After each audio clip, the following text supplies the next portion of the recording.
Years అవుతుంది sir. మాకు campus ఇవ్వలేదు. ఇక్కడ టెంపరీ ఉండమని ఇచ్చారు మొన్న డిగ్రీ వాళ్ళు. మాకు సంబంధించిన కరెక్ట్ ల్యాబ్స్ లేవు. ల్యాబ్స్ కోసం కొండగట్టుకు వెళ్ళాల్సి వస్తుంది.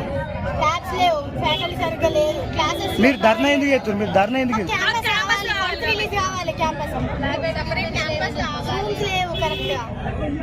ఒక క్లాస్ కంటే ఒక రూమ్ అంటూ ఏది లేదు. ల్యాబ్స్ కూడా లేదు. మాకు ల్యాబ్స్ ఇంకా జరగట్లేదు. ఫీల్డ్కి వెళ్ళలేదు.